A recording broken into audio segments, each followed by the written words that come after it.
Selanjutnya, dengan hormat dipersilakan kepada Bapak Agus Asrofi. Mohon berkenan untuk naik ke atas panggung. Baik, Bapak Agus Asrofi adalah manajer PT Penggadaian yang akan melanjutkan kuliah kewirausahaan kita pada siang hari ini dengan tema dukungan PT Penggadaian dalam upaya pengembangan kewirausahaan pemuda. Ini kayaknya sudah ditunggu-tunggu ini Pak, dukungannya. Baik, baiklah Bapak Ibu hadirin dan mahasiswa sekalian yang saya banggakan, telah hadir narasumber kita Bapak Agus Asrofi. Untuk selanjutnya kami persilakan dengan hormat Bapak Agus Asrofi untuk menyampaikan materinya. Baik, terima kasih Ibu Priscilia. Bismillahirrahmanirrahim. Assalamualaikum warahmatullahi wabarakatuh. Semangat pagi dan salam sejahtera untuk kita semua. Mohon izin saya turun ya Bu ya, biar lebih dekat dengan kawan-kawan mahasiswa.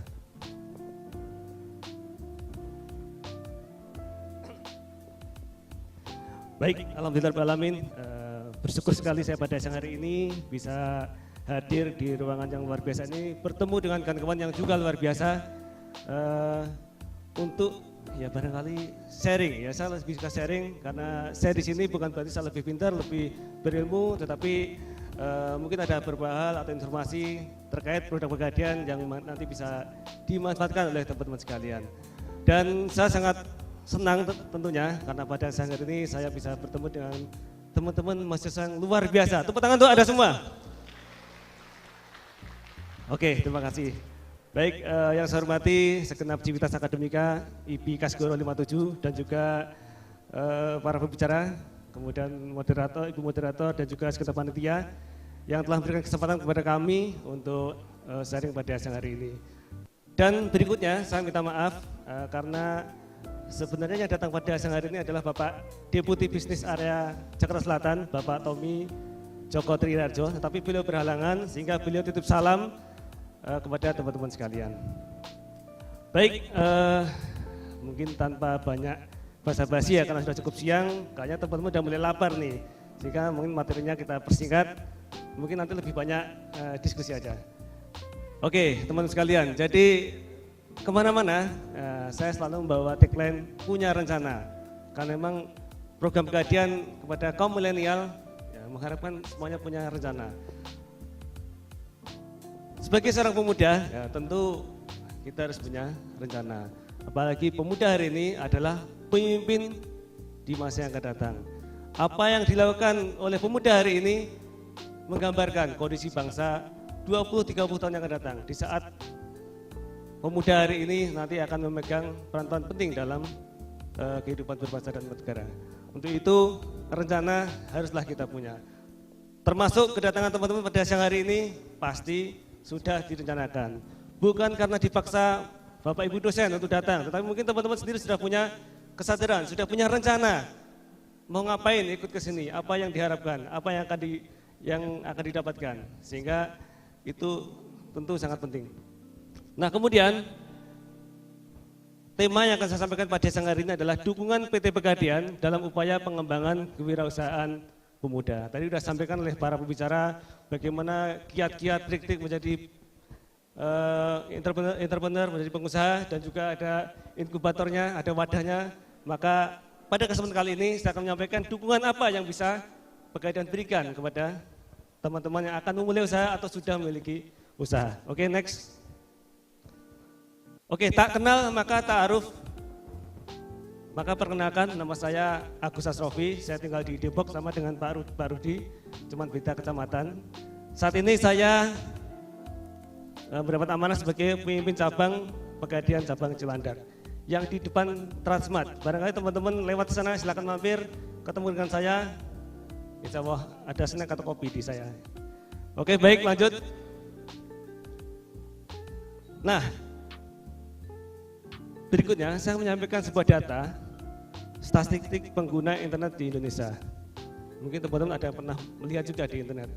Kalau kita lihat statistik tersebut, kira-kira apa yang ada di benak teman-teman sekalian. Silakan, barangkali ada yang mau berkomentar. Apa pendapat teman-teman terkait data statistik yang tampil di layar tersebut? Silakan. Ada yang mau berkomentar?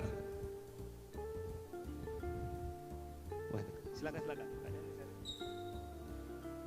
Apa yang dipikirkan apa? Dipikirkan aja. Enggak ada yang dipikirkan. Masa sih enggak ada? Enggak kelihatan. Masa kelihatan masih muda. Oke, saya bacakan kalau enggak kelihatan. Jadi kalau kita lihat pengguna internet di Indonesia adalah, saya juga nggak kelihatan nih. Oke, jadi total penduduk Indonesia pada Februari 2022 adalah 270 juta. Kemudian pengguna internetnya adalah 204 juta, 7 ya. Artinya 73% dari penduduk Indonesia terhubung dengan internet. Belum lagi yang berhubungan dengan yang memiliki HP, 370 juta yang memiliki HP. Jadi lebih besar daripada jumlah penduduk. Hal tersebut dimungkinkan karena kadang kita itu punya 2 HP, bahkan lebih. Saya sendiri ada 2 HP, maka teman-teman atau mungkin yang lain memiliki HP lebih dari 1, sehingga pengguna HP juga lebih besar daripada jumlah penduduk itu sendiri. Nah, dari data tersebut, kira-kira apa yang teman-teman pikirkan terkait dengan tema kita hari ini, terkait dengan bahasan kita hari ini tentang kewirausahaan? Silakan, saya ingin ada 1 atau 2 komentar. Apa yang terpikir di benak teman-teman melihat data di atas? Apa? Kira-kira, silakan. Ayo, mana suaranya? Sudah pada lemes ya? Belum makan? Habis ini kita makan, kita nggak lama-lama. Oke? Nggak ada satupun? Apa saya harus ngasih hadiah? Padahal hadiah ini saya siapkan nanti. Nggak ada ya? Saya yakin teman-teman sudah punya pikiran lah, punya lintasan pikiran terkait data di atas. Kalau kita lihat data di atas terkait dengan bisnis, terkait dengan wirausaha, terkait dengan entrepreneurship, maka kita melihat ternyata ada peluang besar yang bisa kita manfaatkan untuk menjalankan sebuah bisnis. Semua sekarang serba digital, serba internet. Anak-anak kecil aja sudah lihat HP terus. Anak saya kecil-kecil tuh kalau setiap hari pasti minta jatah waktu untuk main HP. Yang dilihat itu YouTube, mobil-mobilan dan lain sebagainya. Itu salah satu contoh betapa banyak peluang yang ada di sekitar kita di era digital sekarang ini. Nah, next. Untuk itu, sekarang banyak bermunculan peluang-peluang yang bahkan bisa kita tiru. Menjadi content creator, menjadi digital marketer, menjadi bisnis online, programmer, dan juga freelance. Itu peluang-peluang yang bisa kita manfaatkan hanya bermodal dengan HP. Kita nggak perlu modal yang besar. Kalau kita pikir usaha, kadang kita berpikir, waduh saya nggak punya dana. Padahal modal utama usaha adalah ide atau mungkin kita punya kreativitas dengan memanfaatkan HP contohnya. Banyak pegawai-pegawai yang mungkin sudah jabatan agak tinggi, gaji cukup besar, tapi kemudian keluar dari pekerjaannya justru menjadi YouTuber yang penghasilannya jauh lebih besar daripada gaji di perusahaannya. Itu contoh. Oke, baik, lanjut. Nah, berikutnya ada beberapa contoh profil teman-teman mahasiswa juga yang kemarin memenangkan wirausaha muda berprestasi dari Kementerian Pemuda dan Olahraga. Ini ada Rian Angkawijaya, dia punya usaha rambut nenek, mungkin ada yang pernah dengar nih, Snazzy Boom. Nah, yang menarik yang beliau sampaikan adalah berwirausaha adalah bagaimana Anda mengontrol pikiran, emosi, dan tindakan kita. Jadi bisa mengontrol emosi, pikiran kita, tidak terburu-buru, pengen instan, pengen cepat berhasil, tapi ada proses yang harus dilalui. Kemudian jeli melihat peluang bisnis adalah kemampuan yang tidak dimiliki oleh banyak orang. Kemampuan inilah Wah, terhalang nih. Ya, kemampuan inilah yang dimiliki Rian Angkawijaya, pemilik Sinergi Boom atau Rambut Nenek, bisnis kuliner, Arum Manis yang sukses meraup untung besar ratusan juta rupiah tiap bulan. Mata saya masih bagus ya, saya bisa membaca ya, padahal agak buram. Nah itu Rian Angkawijaya, semoga bisa menginspirasi kita semua. Ada satu lagi, lanjut. Oke, kemudian Mbak Sandika Dewi, ya, ini jenis usahanya ada bermacam-macam, tapi lebih ke profesional MC, ke public speaker, communication trainer, termasuk host radio. Nah, jadi kalau menurut Mbak Sandika Dewi, niatkan segala sesuatu karena ibadah. Ya, pertama dilandasi oleh ibadah, karena kerja juga bagian dari ibadah. Bisnis pun sebisa mungkin kita landasi karena ibadah, memberi manfaat kepada orang lain. Jadi kalau kita punya impian, jangan sampai berhenti pada impian personal, tapi bagaimana kita bisa membuat impian yang memberikan manfaat kepada komunitas, kepada lingkungan kita, kepada bangsa dan negara. Seperti itu. Dan Speak Project yang telah berdiri sejak 4 tahun silam, ini telah berhasil konsisten dalam pengembangan skill komunikasi dan skill digital.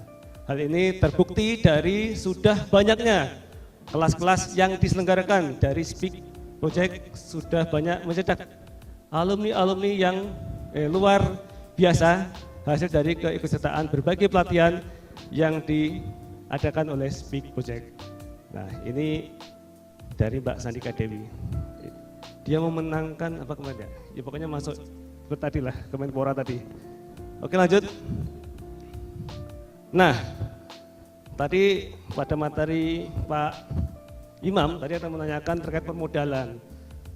Nah, terkait permodalan, Pegadaian menawarkan modal yang luar biasa, artinya luar biasa mudah didapatkan dan juga murah biayanya, dan juga cepat, murah dan aman, yakni KUR Syariah, kredit usaha rakyat syariah. Jadi setelah kita jadi satu sama BRI, jadi Pegadaian sekarang jadi satu sama BRI sama PNM, maka kita pun juga meluncurkan produk yang namanya KUR. KUR ini luar biasa sekali produknya karena tanpa agunan sama sekali. Ya, jadi teman-teman yang punya usaha atau mungkin orang tuanya yang punya usaha, pengen nambah modal usaha, bisa datang ke Pegadaian mengajukan KUR. 1 sampai 10 juta sementara, mungkin nanti ke depan akan ditingkatkan, dan tanpa agunan. Ya, jadi nggak ada yang ditaruh BPKB, nggak perlu, emas nggak perlu. Yang penting punya usaha. Nominal 1 sampai 10 juta rupiah. Kemudian ini untuk perorangan, ya perorangan bisa, kelompok juga bisa. Yang penting sudah ada usaha, nanti tinggal mengembangkan. Murah karena hanya 6% per tahun atau 0,5 bulan per bulan. Artinya kalau misal teman-teman pinjam 5 juta per bulan hanya Rp25.000, kan murah sekali. Buat pulsa aja sekarang nggak cukup 20, paling 100 ribuan paling nggak pakai data. Ini hanya Rp25.000 per bulan. Oke lanjut, karena nggak kebaca, saya nggak baca ini. Oke, selain Pegadaian menawarkan produk yang murah tadi KUR, Pegadaian pun juga menawarkan salah satu peluang bisnis yang bisa teman-teman manfaatkan, yakni menjadi agen Pegadaian. Nah, agen Pegadaian ini merupakan ya perpanjangan tangan dari outlet Pegadaian. Outlet Pegadaian di seluruh Indonesia ada sekitar 4.400-an. Sementara penduduk Indonesia tadi ada 200 sekian juta. Tentunya tidak cukup hanya dengan 4.000-an outlet melayani kebutuhan 200 sekian juta penduduk Indonesia. Maka diperlukan agen-agen yang bisa menjembatani, yang bisa melayani juga kebutuhan masyarakat. Nah, yang menarik dari agen Pegadaian ini, yang pertama adalah mendapatkan penghasilan tambahan. Ya, ini cocok untuk mahasiswa-mahasiswa nih. Jadi kalau butuh tambahan uang saku, bisa menjadi agen Pegadaian. Kemudian akan menambah jumlah pelanggan. Nah ini bagi teman-teman yang sudah punya usaha, pengen pelanggannya bertambah, bisa sekaligus menjadi agen Pegadaian. Karena dengan menjadi agen Pegadaian, yang semula mungkin jumlah pelanggannya hanya 100, karena menjadi agen Pegadaian, nasabah Pegadaian pun bisa transaksi di tempat teman-teman, sehingga akan otomatis menambah jumlah pelanggan teman-teman. Kemudian meningkatkan kepercayaan masyarakat. Ya, tentu saja Pegadaian sudah berdiri 121 tahun, karena berdiri 1901. Sehingga sudah lama sekali, sudah dipercaya oleh masyarakat, maka tentu akan menambah kepercayaan masyarakat terhadap usaha teman-teman ketika sudah memiliki atau sudah menjadi agen Pegadaian. Kemudian mendapatkan branding gratis. Ya, merek Pegadaian sudah begitu terkenal, maka ketika menjadi agen Pegadaian, nanti otomatis brandingnya pun akan menaik, akan meningkat. Ketika punya warung, maka nanti akan dibikin agen Pegadaian, itu papannya ya, jadi semakin menarik tentunya. Juga menggunakan aplikasi online agen Pegadaian. Jadi sekarang semua serba online, tidak lagi manual. Menjadi agen Pegadaian cukup hanya dengan bermodal HP Android atau mungkin Apple. Jadi dengan HP Android kita sudah bisa menjadi agen Pegadaian tanpa harus buka toko. Karena agen Pegadaian ada bermacam-macam, ada agen pemasaran, agen pembayaran dan juga agen Pegadaian. Kalau menjadi agen Pegadaian, agen pemasar, cukup hanya pegang HP aja. Nanti kita sudah daftar jadi agen, kita mungkin dapat nasabah, nanti closing, sudah kita dapat fee dari Pegadaian. Kita dapat bagi hasil intinya lah. Lain halnya dengan agen pembayaran, itu harus punya toko karena harus ada peralatannya. Terlebih agen KD, ini harus punya skill juga, karena agen KD itu harus punya menaksir barang. Kalau sudah jadi agen KD, nanti orang bisa menggadir di tempat agen KD tersebut. Oke, next. Nah, sekali lagi saya sampaikan sekarang semua serba digital. Pegadaian pun tidak mau ketinggalan. Jadi semua transaksi juga sudah bisa dilakukan secara digital. Jadi banyak keunggulan dengan digital. Mudah tentu saja, semua transaksi bisa dalam genggaman. Mau rebahan sambil gade bisa. Mau kirim tabungan emas ke teman, ke saudara bisa juga dengan rebahan. Karena sudah menggunakan digital. Aman tentu saja, real time, jadi sudah langsung waktu itu. Dan tidak kalah penting adalah sudah diawasi oleh OJK sehingga tidak seperti lembaga keuangan yang tidak berizin lah, apalagi pinjol kayak gitu ya. Ini sudah ada pengawasan dari OJK. Oke, lanjut. Nah, ketika teman-teman sudah memiliki aplikasi Pegadaian digital, maka banyak sekali fitur yang bisa dimanfaatkan. Dari mengajukan pinjaman, dari membuka tabungan emas, atau mungkin nanti tabungan emas akan saya bahas tersendiri, atau mungkin mau mengajukan pinjaman usaha juga bisa, mau melunasi barang Pegadaian juga bisa, dan banyak lagi. Oke, next. Nah, ini yang menarik dan sangat cocok buat teman-teman mahasiswa. Ketika kita mau mulai usaha terkendala modal, apa yang harus kita lakukan? Kalau kita belum bisa dapat pinjaman, maka yang pertama saya lakukan, yang saya sarankan adalah menabunglah. Tapi menabungnya jangan uang, rugi.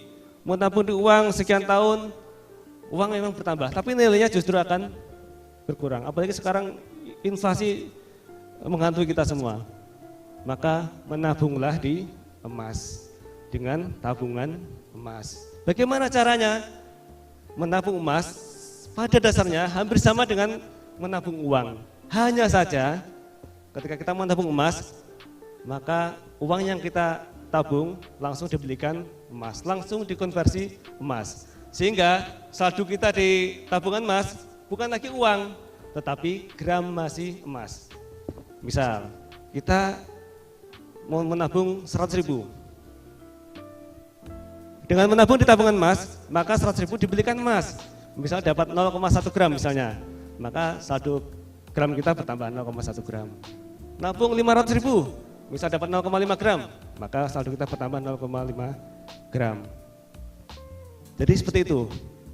Keuntungannya apa menabung emas? Ketika uang terkena inflasi, maka emas akan tahan inflasi. Justru nilainya akan naik dari tahun ke tahun. Sejarah sudah membuktikan, mungkin teman-teman ada yang sudah tahu perbandingan pergerakan harga emas dari tahun ke tahun. 10 tahun terakhir saja harga emas sudah luar biasa. Sekarang harga emas, ada yang tahu kira-kira 1 gram berapa ribu? Ada yang tahu? Mungkin ibu tahu ibu? Harga emas kira-kira berapa bu? Per gramnya bu? Ya? Ya, 901 juta. Kemarin sempat 1 juta, bahkan sempat 1 juta, sekarang agak turun dikit. Tetapi jangka panjang tren akan selalu naik. Artinya apa? Bahwa pilihan tepat kita menabung adalah di emas, bukan lagi di uang. Karena emas tahan inflasi, kemudian dan emas itu banyak keunikan. Kita punya emas yang banyak misalnya di tabungan emas, kan orang nggak tahu, nggak bakal ketahuan. Bebas pajak juga. Bahkan kita kalau punya emas lempengan misal 1 kilo, kan hanya segenggam tangan, kita kantongin. Masuk di kantong, 1 kilo pada 1 miliar. Lain halnya kalau kita punya uang 1 miliar kan susah naruhnya kan. Dengan emas mudah disimpan, awet, tahan inflasi, dan liquid juga. Kita suatu waktu punya emas, kita butuh duit, bisa dengan mudah langsung dijadikan uang. Bisa dengan ditaruh di pegadaian dulu, di sekolahin, atau mungkin dijual bahkan bisa dengan mudah. Kembali ke tabungan emas. Nah, tabungan ini banyak hal yang menarik juga. Pertama, pembukaan murah. Hanya sekitar 50.000 sudah punya tabungan emas. Hanya 50.000 sudah punya tabungan emas. Kemudian setoran juga bebas. Mau setor 20.000, 30.000, ya kan cocok nih buat teman-teman nih. Punya uang 10.000 daripada buat beli gorengan, udahlah taruh di tabungan emas. Bisa. 20.000 bisa. Dan kapan saja, nggak harus setiap bulan. Punya uang kapan aja, berapa saja bisa ditabung. Dan di mana saja tentunya, karena dengan aplikasi tabungan nggak harus ke outlet, cukup di HP. Seperti itu. Jadi sangat praktis dan luar biasa. Ada lagi yang belum saya sampaikan. Ketika teman sudah punya tabungan emas, harga emas kan selalu naik. Maka ketika kita nabung di awal mungkin beli hanya mungkin 0,1 gram 100.000, setelah beberapa waktu emas naik, ketika kita jual sudah menjadi 120.000 misalnya, kan ada keuntungan 20.000 per 0,1 gram, itu baru 0,1 gram. Belum lagi nanti bisa diambil uang sewaktu-waktu. Teman-teman punya tabungan emas, ternyata butuh uang mendesak untuk mungkin bayar kuliah, ya nggak masalah dicairkan, diambil uangnya. Bisa langsung lihat HP juga, lihat aplikasi, atau mungkin datang ke outlet, mencairkan tabungannya, langsung jadi emas. Bisa juga dicetak emas. Nah, mungkin teman-teman punya tabungan emas, pengen punya emas fisik. Waduh, kalau tabungan kan kadang hanya tidak secara fisik, tidak dimiliki secara fisik ya. Maka kadang teman-teman pengen, wah aku pengen punya emas secara fisik, nah, bisa dimintakan cetak di pegadaian, bisa cetak minimal 1 gram. Kemudian di Gade juga bisa. Teman-teman punya tabungan emas, butuh uang tetapi nggak pengen tabungannya berkurang, maka digade dulu sementara. Nanti ada uang ditebus, saldonya akan kembali ke saldo tabungan emas. Jadi banyak sekali hal-hal yang bisa dimanfaatkan dengan tabungan emas. Bahkan ketika teman-teman pengen haji pun bisa juga menggunakan tabungan emas. Nah, itu ada tersendiri program Arum Haji namanya produknya dengan tabungan emas. Oke, selanjutnya. Nah, memiliki emas ada begitu banyak cara. Selain menabung emas yang saya sampaikan tadi, teman-teman, mungkin ibu-ibu juga, bisa juga membeli emas secara cicilan di pegadaian. Jadi emasnya ada banyak pilihan, jadi emas antam yang sudah terkenal ya, emas UPS, emas Lotus Archie, dan lain sebagainya. Kalau cicilan ini sistemnya nanti teman-teman bayar uang muka dulu. Nah, uang muka dulu 15%. Enggak usah gede-gede, beli emas itu kan enggak usah gede-gede dulu, sesuai kemampuan kita saja. Kalau teman-teman mungkin setiap bulan bisa menyisihkan 50 ribuan, ya usah beli yang 1 gram aja dulu, 1 gram. 1 gram itu kan taruhlah 1 juta, beli 12 angsuran 12 bulan. Kan rata-rata hanya sekitar 80 80 sampai 90 ribuan per bulan, kan terjangkau lah. Nah, itu cicilan emas. Jangka waktu bisa 3 bulan, 6 bulan, 12 bulan, 18 bulan. Kalau sudah lunas, barang baru bisa diambil. Oke, next. Nah, gade emas, ya, ini yang terutama. Meskipun sekarang Pegadaian banyak sekali produknya, tetapi yang utama, yang paling inti tentunya adalah gade emas terutama. Jadi kalau kita punya emas, waktu butuh dana, ya tentu jangan sampai dijual, sayang, beli lagi mahal. Tapi sementara di gade dulu di Pegadaian, selain cepat, murah, aman, nanti juga emasnya nggak akan hilang. Karena sayang kalau emas dijual, belinya mahal. Maka dari dulu banyak orang yang menabung di emas, karena memang emas itu luar biasa manfaatnya. Oke, next. Nah ini, jangan jual emas Anda. Nah, jadi emas itu banyak sekali manfaat yang bisa kita dapatkan dari emas. Selain tadi bisa menjadi modal usaha, bisa digade dapat uang, bisa menjadi modal usaha, emasnya nggak hilang. Bisa menjadi kebutuhan dana cepat. Nah, misal teman-teman butuh dana cepat, punya emas, ya udah taruh dulu di Pegadaian, langsung dapat duit. Kemudian bisa buat naik haji. Sekarang porsi antrean haji luar biasa lamanya, bahkan di atas 25 tahun. Itu kalau nggak daftar sekarang, kapan lagi? Kita daftar di usia 40 misalnya, biasanya 40. Sementara antrean haji 25 sampai 30 tahun. Sudah kakek nenek baru berangkat. Maka dari itu, kalau bisa teman-teman merencanakan haji dari sekarang. Tadi saya bilang generasi punya rencana, termasuk rencana untuk ibadah. Jadi dari sedini mungkin direncanakan, kapan menikah, kapan punya rumah, kapan naik haji, itu direncanakan juga. Dan naik haji juga harus dari sekarang, karena antaranya yang sangat panjang. Kan semuanya pengen naik haji pasti kan? Yang Islam pasti pengen naik haji. Nah, dari sekarang, jangan tunggu lama-lama, disiapkan. Kalau belum punya uang 25 juta untuk mendapatkan porsi haji, Pegadaian memberikan fasilitas produknya Arum Haji. Hanya dengan 3,5 gram bisa dapat porsi haji. Kalau belum ada 3,5 gram, nabung dulu, nabung di tabungan emas. Terkumpul 3,5 gram, bisa buat daftar haji, Arum Haji. Yang penting daftar dulu, sehingga dapat antrian, ada kepastian keberangkatan. Oke, next. Kita lagi tadi, ada tabungan pendidikan. Nah, itu juga penting.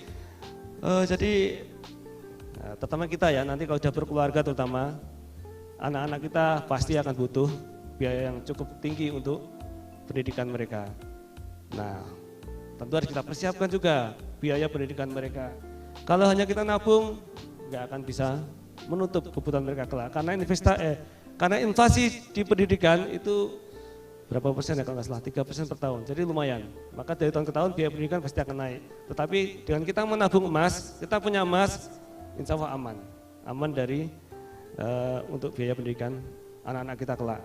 Ya, saya pun begitu, saya punya anak 3, ya saya berusaha setiap bulan menabung, sehingga nanti ketika anak saya butuh biaya pendidikan yang cukup tinggi, ya insya Allah udah aman lah, karena ada emas yang setiap bulan pasti saya tabung. Nah, ini terakhir kayaknya, ini yang paling penting juga, berkaitan langsung dengan teman-teman, mendukung teman-teman bagaimana untuk mengembangkan wirausaha. Jadi ada program pemberian beasiswa kolaborasi dengan Kemenpora dengan PT Pegadaian untuk 50 mahasiswa. Syaratnya harus punya usaha. Nah, nanti masing-masing dapat 10 juta untuk 50 pengusaha muda dari mahasiswa. Nah, mekanisme bagaimana itu saya juga baru tahu ini, sehingga nanti mungkin Kemenpora yang akan menyampaikan juga, karena ini program baru yang nanti teksnya gimana mungkin akan ada info yang menyusul. Itu saja teman-teman yang dapat saya sampaikan, karena waktu juga sudah cukup siang, mungkin banyak pertanyaan atau diskusi ya, agar kita lebih banyak ilmu yang bisa kita dapatkan. Oke, ada lagi terakhir ya? Oh ya, jadi terakhir nih kata-kata penutup nih. Ayo wujudkan rencana usaha bersama Pegadaian. Jadi Pegadaian siap selalu mendukung berkembangnya, tumbuhnya wirausaha berusaha muda, terutama dari kalangan mahasiswa. Demikian yang saya sampaikan, terima kasih. Mohon maaf bila banyak kekurangan. Ya, taufiq wa hidayah. Wassalamualaikum warahmatullahi wabarakatuh.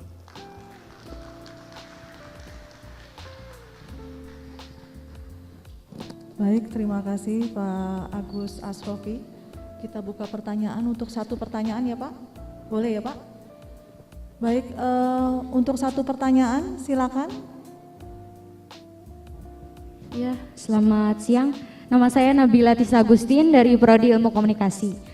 Saya mau bertanya, kira-kira bagaimana bentuk pertanggungjawaban Pegadaian Syariah ini terhadap hilang atau rusaknya barang jaminan? Apakah ada perjanjian kesepakatan kedua belah pihak untuk mengganti barang tersebut atau bagaimana?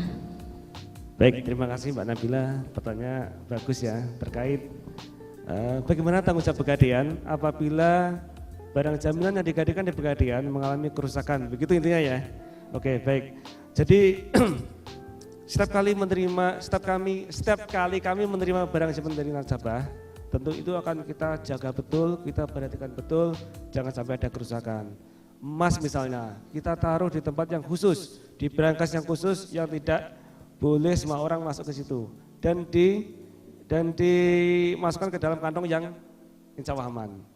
Nah, itu yang pertama. Penjaganya pun 24 jam karena ada security yang berjaga 24 jam. Itu dari segi keamanan. Barang jaminan gudang, misal elektronik, HP atau mungkin laptop, ya kita simpan juga di lemari yang khusus dan kita kasih silika gel itu ya yang bisa menjadi pengawet sehingga tidak mudah rusak. Kendaraan pun begitu, kita rawat, kita panasin setiap waktu berkala sehingga aki juga akan terjaga tidak sampai tekor. Debu-debu juga kita bersihkan karena ada petugas khusus untuk itu. Terkait bagaimana apabila ada kerusakan, nah tentu Pegadaian akan bertanggung jawab, akan mengganti sesuai dengan nilai barang jaminan yang rusak. Nah, misal contoh, kalung ternyata putus. Setelah digadai, dulu masuk masih bagus. Ketika mau ditebus ternyata putus. Bagaimana solusinya? Nah, solusi bisa dibicarakan. Pertama, mungkin Pegadaian yang menyambungkan. Dan itu biasanya yang akan menyambung kembali ya ke toko emas. Nah, itu biasanya yang disepakati. Kalaupun pemilik barang menuntut harus yang seperti semula, ya mungkin kita bisa carikan lagi yang nilainya sama, yang beratnya sama, nilai sama. Karena emas begitu banyak beredar di Pegadaian, sehingga tidak akan terlalu sulit mencari pengganti barang yang nilainya sejenis. Mobil misalnya, ketika masuk mulus, tapi ketika keluar ada lecet-lecet. Nah, kan ada checklist ketika masuk. Kalau memang itu benar, ya tentu kita serahkan ke nasabah dalam keadaan yang seperti semula. Jadi harus dibenerin dulu ketika ada lecet. Tetapi hal itu sangat jarang terjadi, sangat jarang. Karena tadi kita sudah melakukan pencegahan bagaimana agar sampai tidak terjadi kerusakan barang jaminan yang telah dititipkan kepada kita. Itu Mbak Nabila, semoga bisa menjawab. Terima kasih. Baik, ada beberapa hal yang saya garis bawahi, di mana Pak Agus Asrofi menekankan mahasiswa harus memanfaatkan fenomena yang terjadi saat ini, di mana akses internet pada tahun 2020 itu mencapai angka 70%, kemudian penetrasi penggunaan handphone itu juga mencapai angka 70%, angka yang sangat tinggi, sehingga fenomena ini bisa dimanfaatkan dengan baik bagi mahasiswa untuk berwirausaha. Kemudian juga Pegadaian juga menawarkan solusi berupa modal kurs syariah dengan tingkat bunga yang bagi hasil yang sangat kompetitif di angka 6%. Jadi sebulan itu hanya 0,5%. Ini sangat kompetitif sekali dibandingkan kalau minjem pinjol ya Pak. Itu sehari bisa 0,4% gitu ya Pak ya. Jadi ini adalah tawaran yang menarik dari Pegadaian Syariah. Jadi adik-adik mahasiswa bisa menggunakan tawaran ini dengan menggunakan modal kurs syariah. Kemudian juga bisa menjadi agen Pegadaian, perpanjangan tangan dari Pegadaian Syariah, memanfaatkan fasilitas online dan juga produk-produk yang ditawarkan berupa tabungan emas dan tabungan naik haji gitu ya Pak ya. Baik, Bapak Ibu sekalian dan mahasiswa, dikarenakan narasumber kita Pak Agus Asrofi juga ada banyak kesibukan di kantor, sehingga beliau nanti akan meninggalkan tempat gitu ya Pak ya. Baik, terima kasih banyak Pak Agus Asrofi.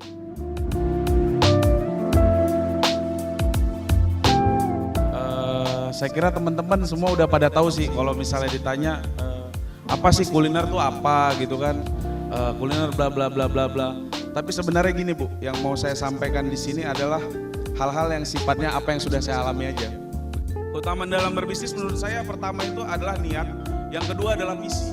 Anda mau apa sekarang? Hayu. Mas Dinar sudah punya dimsum talas, sudah dipesan di mana-mana. Tinggal teman-teman yang lain, kita tunggu.